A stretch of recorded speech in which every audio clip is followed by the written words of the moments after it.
Countdown.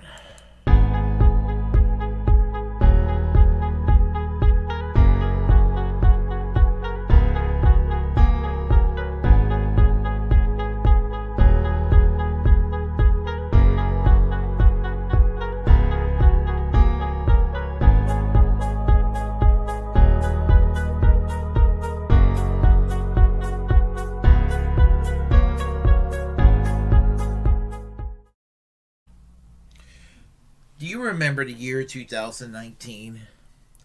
They were, looking back in hindsight, relatively normal times, which is kind of weird saying that considering that we had President Donald Trump back then, who was anything but a normal president. And then, 2020 happened, and then COVID took place. And I remember my initial reaction to COVID when there was all the hubbub about it. I guess in January and February of 2020, and that's when I first heard of it. And there was all this talk about what kind of a crisis we're having, and every few years we keep hearing of a possible pandemic breaking out.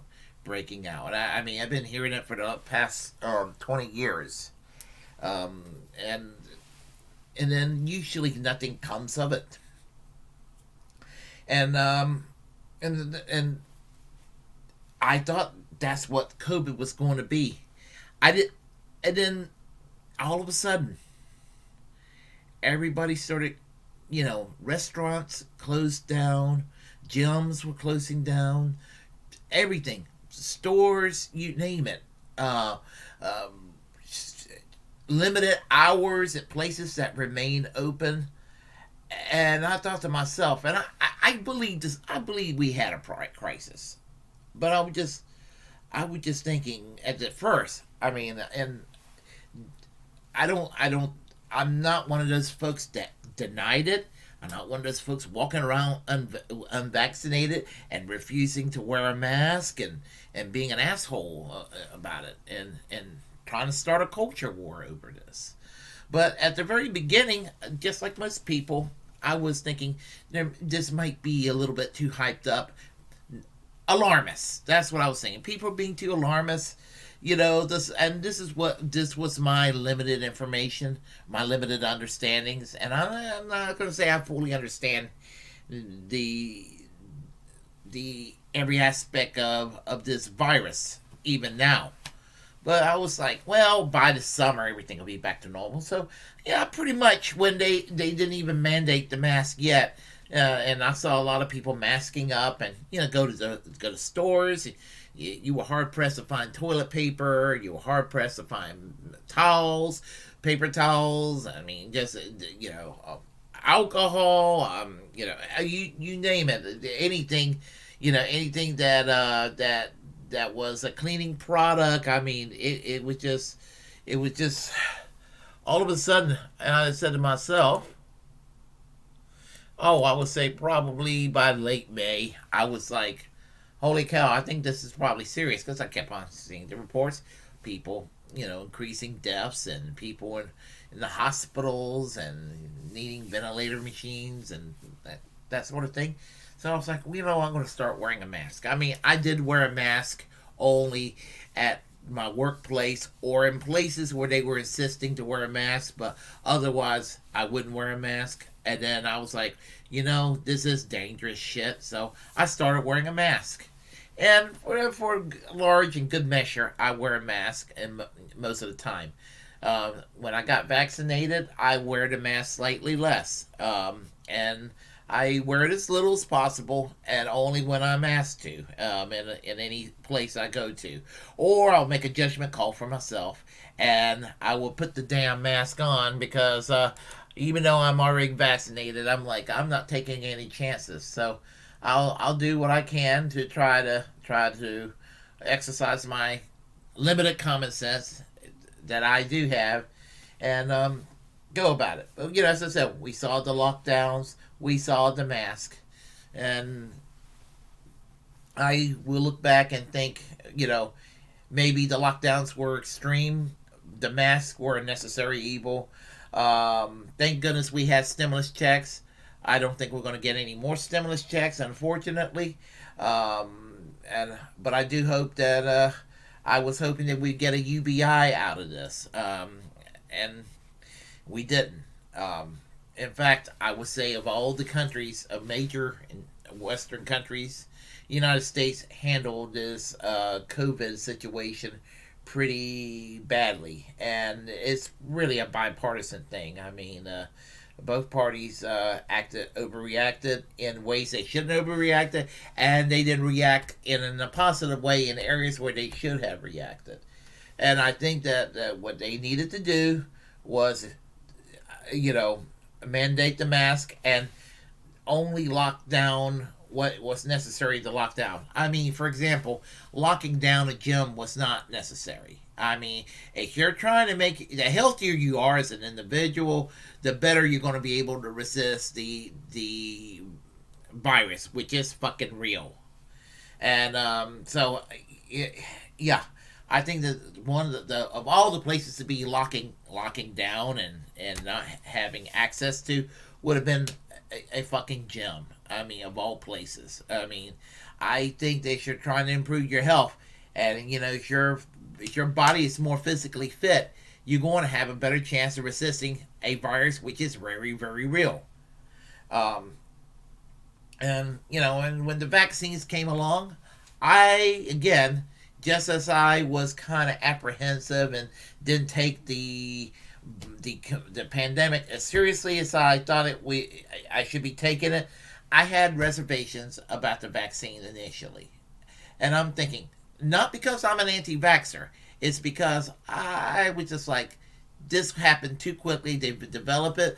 Let me just let other people take it, and if they get adverse reaction, I would know what to do or what not to do. But I decided to go ahead and take the vaccine, and I took my 2 shots back in late April and late May, and I'm fully vaccinated now. I just don't know the details. Will I need to be vaccinated on a regular basis? Is this it? Nobody gave me an answer. So I'm going to go to my pharmacist. I'm going to keep asking until I can get a definite answer. So anyway, now in the year 2021, in November of 2021, when I look at 2 extremes, when I look at Gavin Newsom of California, the way he's gone about it is overkill. The way that Governor DeSantis of Ron DeSantis done it in Florida is insane, evil. I mean, he's an evil man. Governor DeSantis doesn't take the virus seriously, but he actually is okay with legislation that allows people to kill their political opponents by running them over on the road. And that's not hyperbole. There is a law that gives protections to people that run over people, political dissenters. So people want to say that Gavin Newsom is an authoritarian. Well, Governor DeSantis wants to murder his political opponents, and he's given the people of Florida permission to do so. So, and this is a serious guy who's running for president in 2024, possibly. It tells you the direction of this country. But anyway, my concern right now is the issue of free speech with regard to this virus. I am pro-vaccine. I'm relatively pro-mask, and I am for taking all kinds of measures that it will take to get this virus at a point where it's non-existent and we can go 100% back to normal. Yes, there are civil liberty concerns that I do have, and I think you can do the balancing act. But what kills me is the culture war on all sides.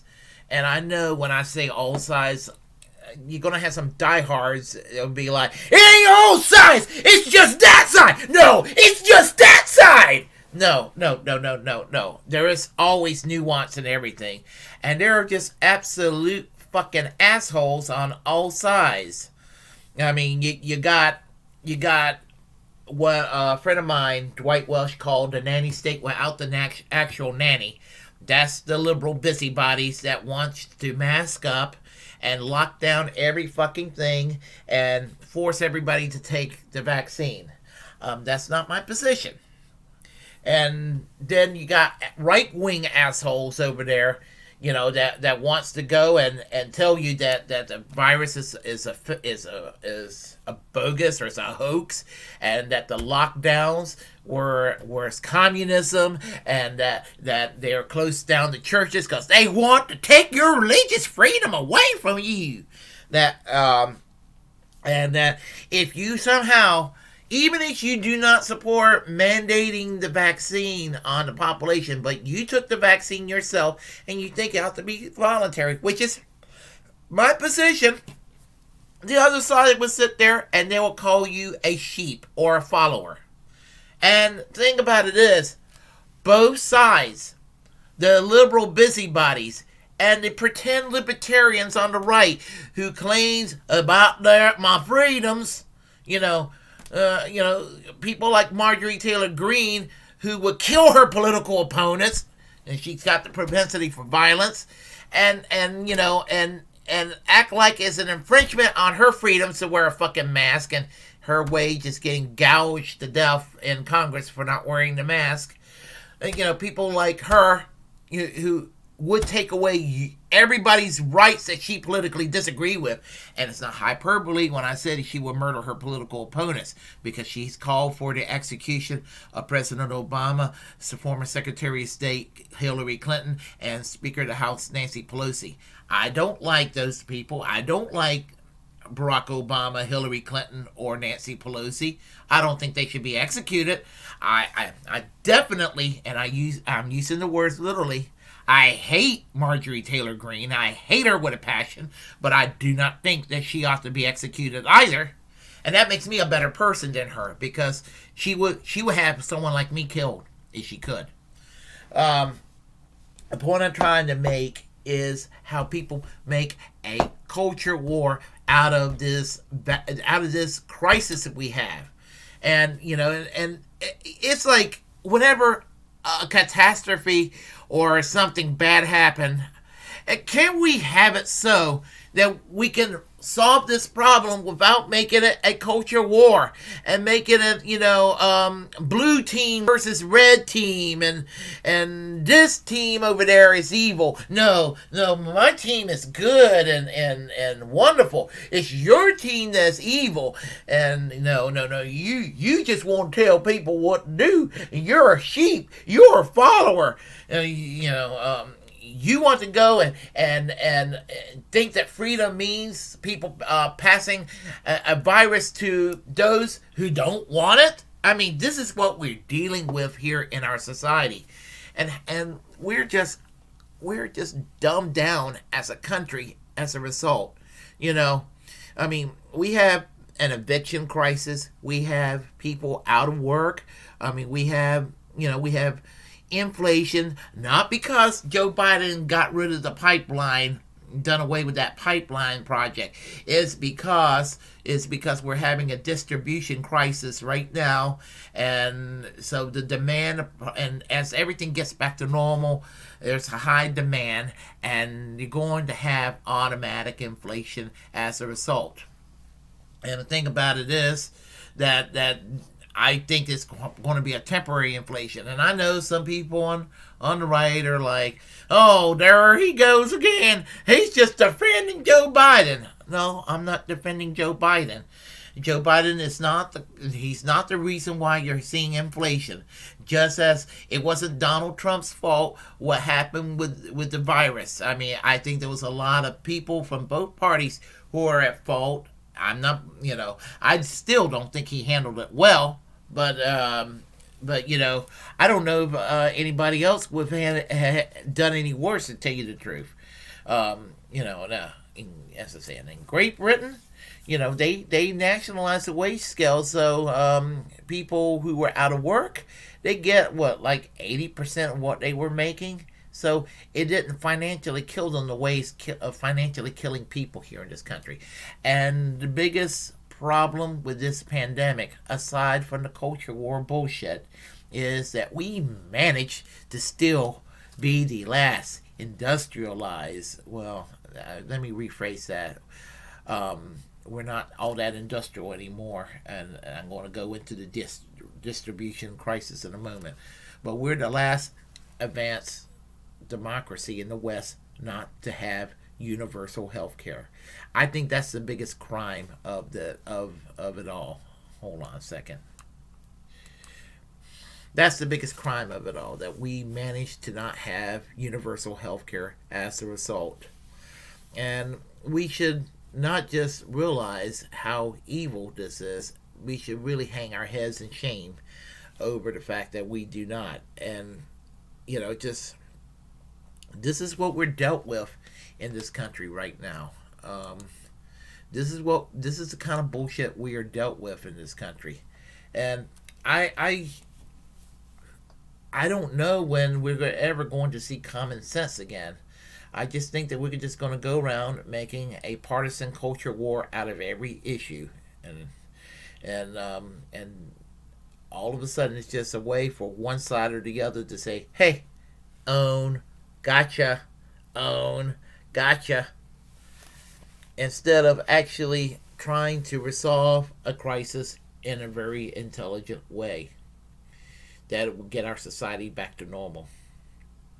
So, there you have it. So, if you like what you heard, press like and comment. If you if you if you don't like what I have to say, well, comment anyway. We'll have a conversation. I'm doing this right now. We will have a conversation, and feel free to share the content on this channel.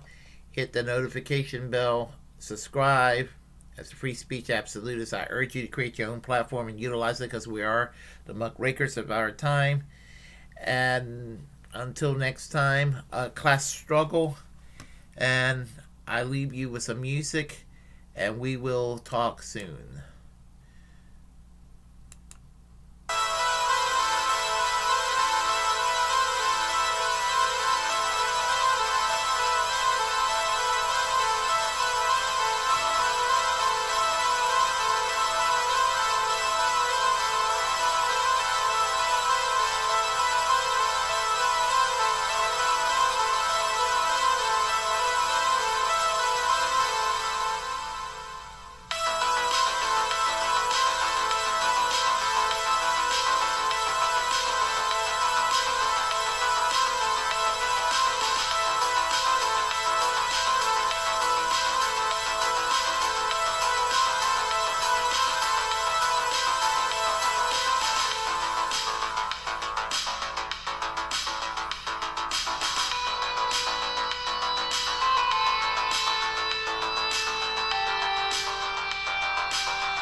Okay, everyone.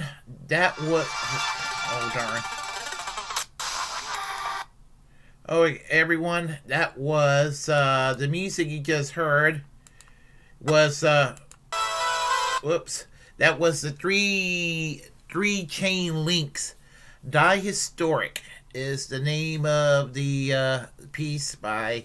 It's basically some synth wave, and it's royalty free. Have to keep my legal nose clean, but that's the new theme song right now for for this channel. Had to go and make sure my legal nose is clean, as I said, and so anyway, that's what I'm doing right now. And as I said, I'm Les Bones. I'm glad to see you here. And as I said, if I can do this, anybody can. I mean, my goodness. I mean, um, and I mean, I'm there are some real serious amateurs out there on the YouTube world doing this sort of thing. So, we all get better when we do it. I mean, I'm a hell of a lot better at this than I was in the beginning. Oh my God, some of the early videos I was doing was horrible. I mean, I just cringe hearing myself in those early days. Um, but as I said, it's just a little bit of prep work on just it's a great way to you can face people a little bit easier too and all of that. So um, it works for me. So and with a little bit of software and and all that, you can have a pretty good channel. It is easier than it looks. So anyway, and that's what and I wanted to go and do a little bit of commentary. I didn't do it yesterday because I was extremely exhausted and tired, and when I got up, I went ate out and came back, and as I said, I was listening to Jackson Hinkle earlier tonight. I'm going to probably listen to the program in its entirety in the morning, and all that, and see how everything goes. But anyway, I am going to go do some things right now. I have a messy apartment, so that's got to be taken care of. So anyway, I will talk to you all later. Les Bones, it's always great talking to you, and have a great one. And go ahead, start putting out your own material. I promise. I promise to look and subscribe. Take care. Bye bye.